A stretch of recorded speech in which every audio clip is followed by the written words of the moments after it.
तो आज हम एक बहुत ही मज़ेदार चीज़ पर बात करने वाले हैं। ये YouTube चैनल थॉट पॉड के एक व्यंग्यात्मक विश्लेषण पर आधारित है। इसमें राजनीति के एक बिल्कुल नए आर्केटाइप को समझाया गया है और उनकी एक तथाकथित रणनीतिकार की प्लेबुक हमारे सामने रखी गई है। चलिए साथ मिलकर इन अनोखी रणनीतियों की दुनिया में उतरते हैं। तो ये विश्लेषण शुरू ही होता है इस बहुत ही सीधी और कह सकते हैं बेबाक लाइन से। ये लाइन पूरी बातचीत के लिए एक तरह का टोन सेट कर देती है। इससे ये तो साफ हो जाता है कि हम यहाँ किसी आम राजनीतिक विश्लेषण की बात नहीं कर रहे हैं। तो ये है वो प्लेबुक जिसे हम आज समझने की कोशिश करेंगे। शुरुआत होगी इस नए राजनीतिक आर्केटाइप की परिभाषा से। फिर हम कुछ बहुत ही अनोखी रणनीतियों को देखेंगे, दी अफर्मेशन स्ट्रैटेजी से लेकर उस चीज तक जिसे ये विश्लेषण कट्टर ईमानदारी कहता है। और आखिर में हम उनके पर्यावरण से जुड़े समाधानों और जवाबदेही के अनोखे अंदाज पर भी नजर डालेंगे। ये सफर काफी दिलचस्प होने वाला है। तो चलिए सबसे पहले इस विश्लेषण के मेन आइडिया को पकड़ते हैं। वो ये है कि ये राजनेता कोई आम हस्ती नहीं है। उन्हें एक नॉनशलांट बैडी के तौर पर दिखाया गया है, मतलब एक तरह की एंटी हीरो जिसकी भारतीय राजनीति को शायद सख्त जरूरत थी। अब जरा सोचिए इस बारे में। जब किसी आम राजनेता से किसी प्रॉब्लम के बारे में पूछा जाता है तो एक स्टैंडर्ड जवाब मिलता है, हम इस पर काम कर रहे हैं। लेकिन ये विश्लेषण कहता है कि ये राजनेता अलग हैं। वो घिसे पिटे जवाब देने के बजाय समस्याओं को बिल्कुल ही एक अलग नजरिए से देखती हैं। और यहीं से हम आते हैं उनकी पहली स्ट्रैटेजी पर, जो सच कहूं तो काफी मजेदार है। ये इस बात पर फोकस करता है कि वो दिल्ली के कुख्यात कूड़े के पहाड़ों से निपटने के लिए क्या तरीका अपनाती हैं। इस विश्लेषण में इसे एक नई तरह की प्रॉब्लम सॉल्विंग टेक्निक कहा गया है। इसमें 4 स्टेप्स हैं। देखिए, आप नियमित रूप से प्रॉब्लम के पास जाइए, उसे जुबानी तौर पर गायब होने का आदेश दीजिए, इस लक्ष्य को तब तक दोहराइए जब तक ये नॉर्मल ना लगने लगे, और फिर सॉल्यूशन अपने आप सामने आ जाएगा। ये एक बहुत बड़ी समस्या के लिए एक तरह से एफर्मेशन बेस्ड अप्रोच का मजाक उड़ाना है। अच्छा, अब आते हैं इस प्लेबुक के अगले चैप्टर पर। यह है डिलीट किए गए ट्वीट्स के बारे में।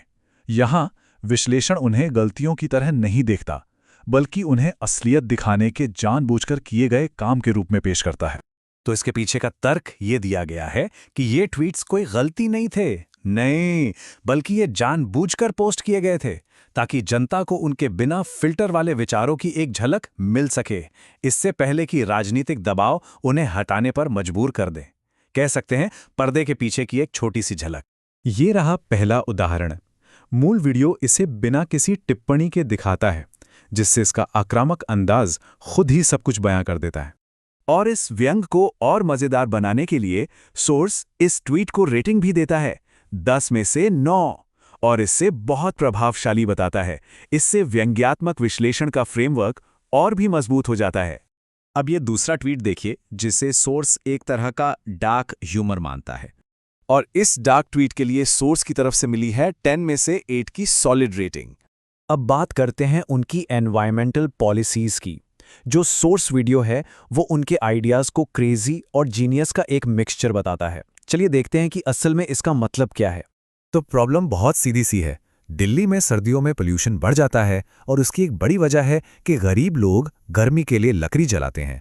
तो इसका क्या हल है? और यहाँ है वो सॉल्यूशन, जैसा कि सोर्स में बताया गया है। रेजिडेंट वेलफेयर एसोसिएशनों को हीटर दिए जाएं, लोगों को लकड़ी ना जलाने के लिए इंस्पायर किया जाए, और ये सवाल पूछा जाए कि भाई गरीब लोग हीटर खरीदे क्यों नहीं लेते। इन बातों का जो विरोधाभास है वो अपने आप में ही सब कुछ कह जाता है। और यहाँ से बात सच में बहुत दिलचस्प हो जाती है।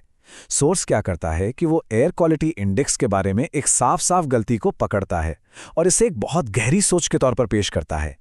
आइडिया ये है कि मुश्किल से समझ आने वाले AQI को एक सिंपल टेम्परेचर बना दो।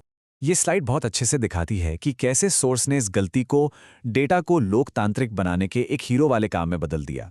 एक तरह का सोशलिस्ट विजन।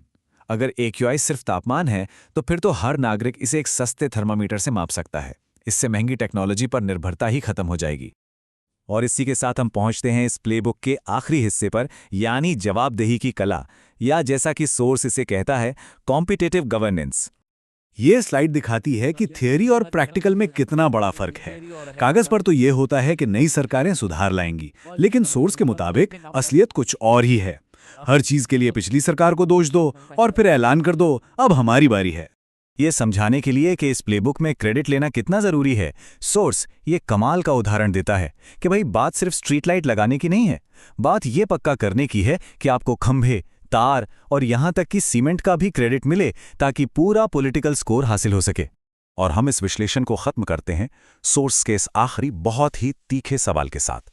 ये कोई समरी नहीं है, बल्कि एक ऐसा सवाल है जो सीधे ऑडियंस के सामने रखा गया है।